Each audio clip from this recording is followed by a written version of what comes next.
All right, we're back over to the workbench, and the square is setting up there, and you can see a tiny bit of daylight up there at the top on this side. And if I move the square over to the other side, it's almost, I mean, it's perfect there. So by doing this, allowing that dowel or that post to sit on top of this dowel, that post will now be square to the to the top, surface of the table. And then I allowed the dowel to go, or the hole for the dowel to go clear through, because we're going to have to drill a hole for the lamp cord to come through. So I'll just go back to the drill press and drill a hole in that, and we can get that part, or the top part there, onto the dowel and onto the tabletop and glue that, and we'll be ready to set the rest of it on top of El Stumpo.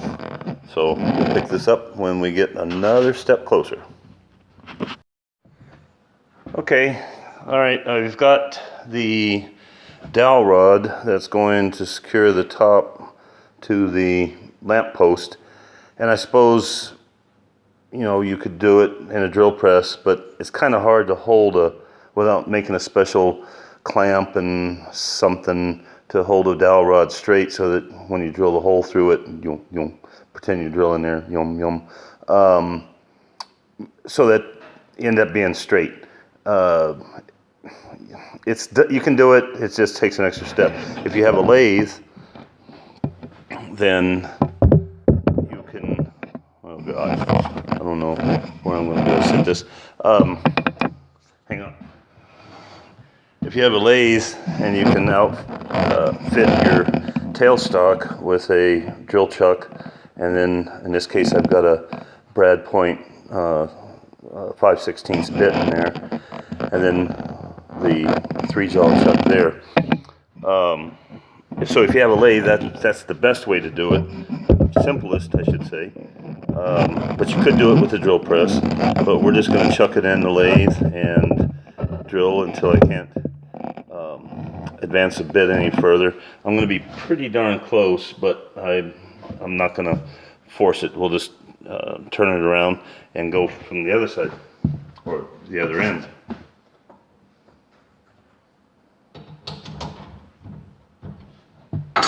And you just get it close enough to get the bit close enough to advance the quill.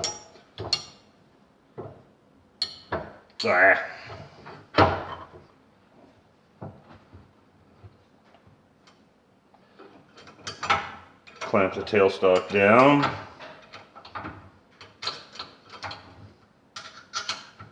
The tailstock and headstock on this machine is from the 1940s, so I had to make special brackets, and you can see the tail end of it sticking out there where it fits between the ways, and then the bolt goes down. There's a clamp block underneath of that, and I didn't, since I didn't have the original lathe, I just made everything work. But we'll drill the hole, spin the dowel around, and drill the rest of it.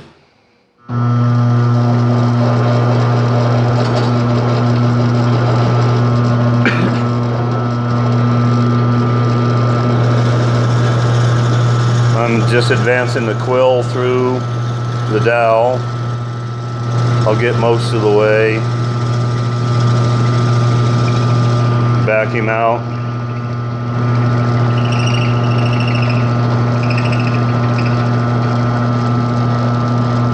And then we'll turn him over.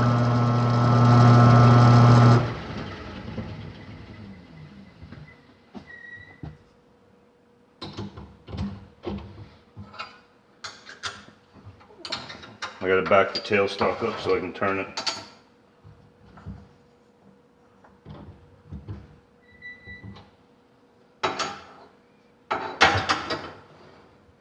Get him close.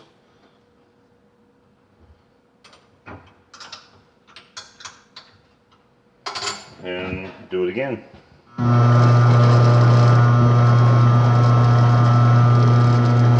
Oh.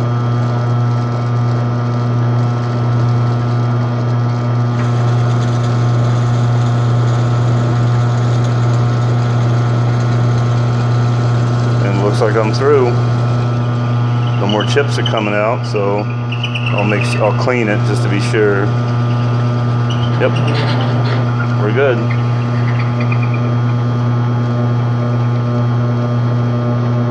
All right, let's check it and see how we did. Never turn your back on the lathe.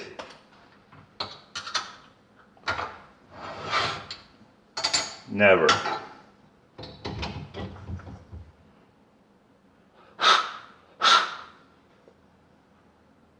Yep. We got whole. Okay. Pick this up in a bit. You're not going to see the hole through it anyway because, well, my camera's not that good. See you in a while. All right, back to the workbench, and there's the hole. You should be able to see through it.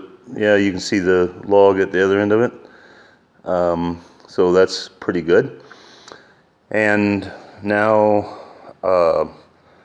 it's time to find out whether that's El Stumpo. This is El Stumpy. El Stumpy here is going to fit in that line that we drew earlier. Remember, I kind of measured from the high points here, and I took a third measurement just to kind of get it delineated fairly close where I thought that the measurements were right. What I did was I stuck the dowel in the tabletop until it hit the workbench surface and drew a line around it so I know where to stop it. And so I'm going to stick this in the El Stumpy until I hit that line, which is right about there. And make sure I'm seeing the same thing you are. And I'm going to pick up El Stumpy and stick him in his hole.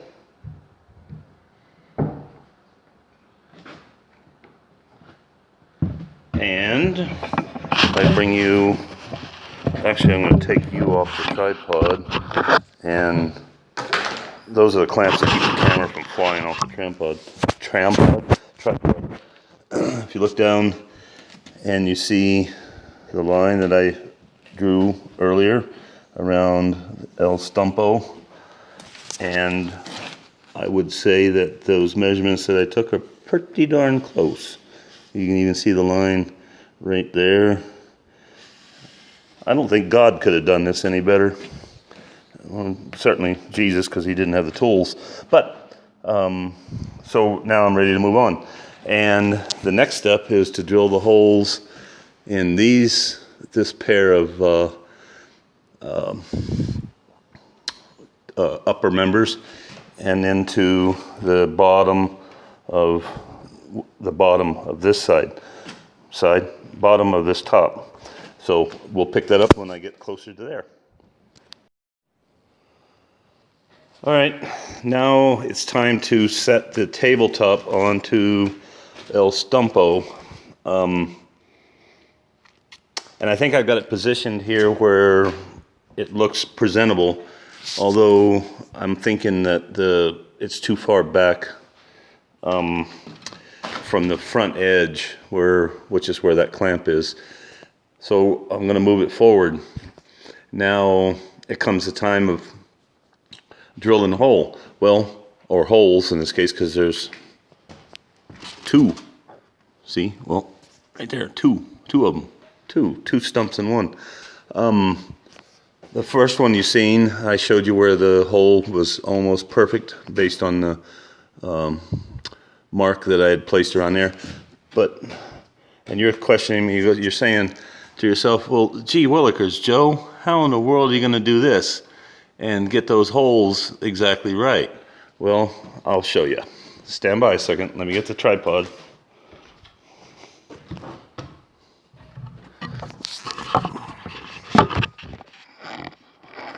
And let's see, I probably want to do this on the floor. dumb tripod. And I'll get close enough. Hang on a second.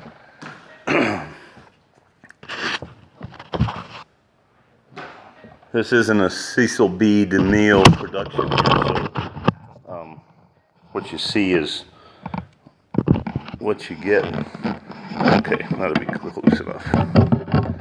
So what we're going to do, I'm going to show you this here trick that's been around since, well, quite a while.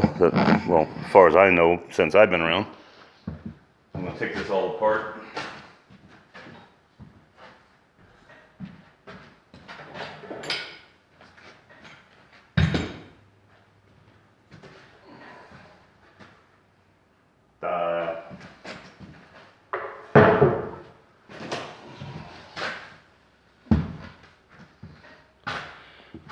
All right.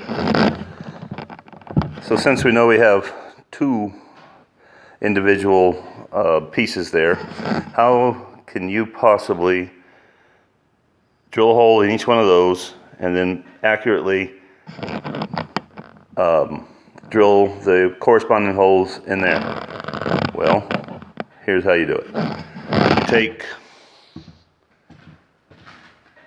two finish nails that are yay size, clip the heads off of them, and then a drill bit that's assumably the same size as the nail, and you just randomly drill the hole. It doesn't matter where, because it's all going to be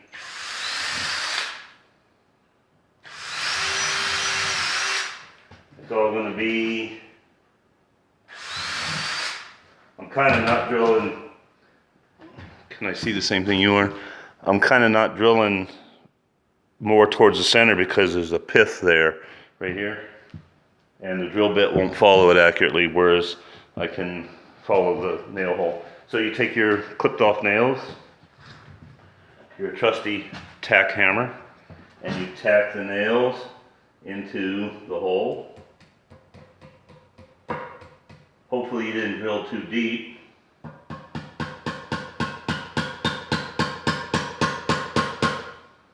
Okay.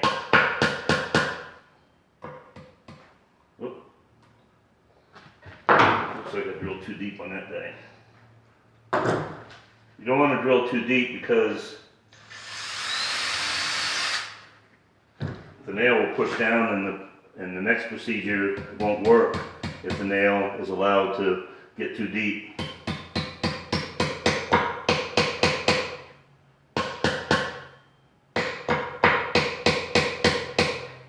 You want to have it sticking up about, well, 3/16, a quarter inch, somewhere around there.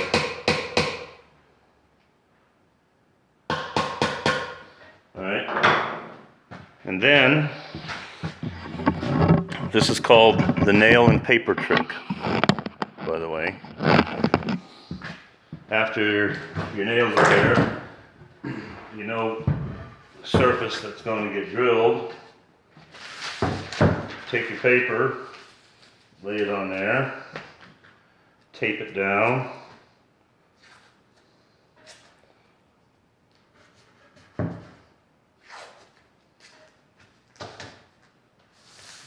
Remember, again, this is not rocket science. The only thing in woodworking that's rocket science is, well, fractions.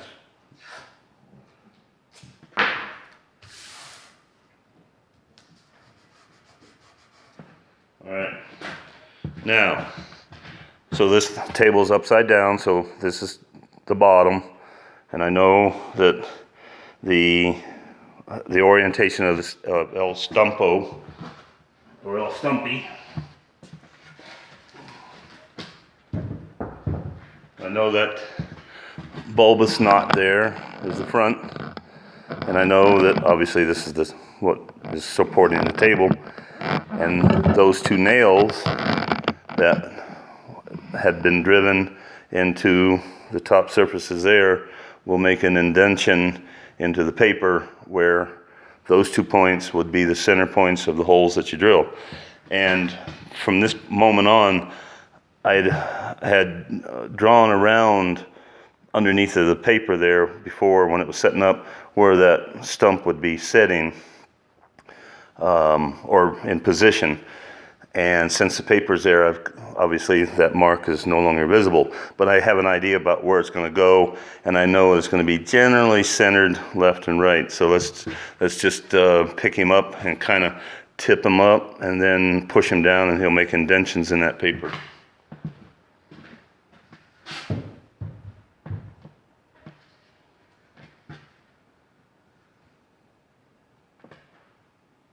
Looks like I need to go a little bit more to the left. Kind of cock him a bit that way.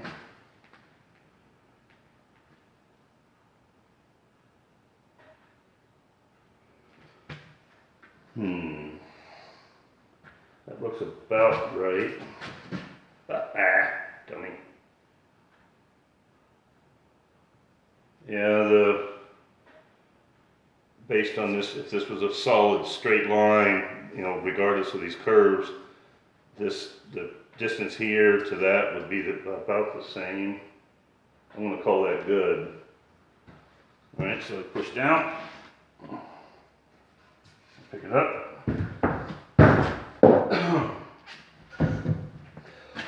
And I don't know if you can see them there or not. Here, I'll bring you closer.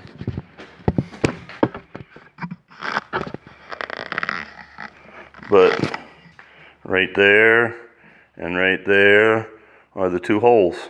So that there, folks, is the nail and paper trick.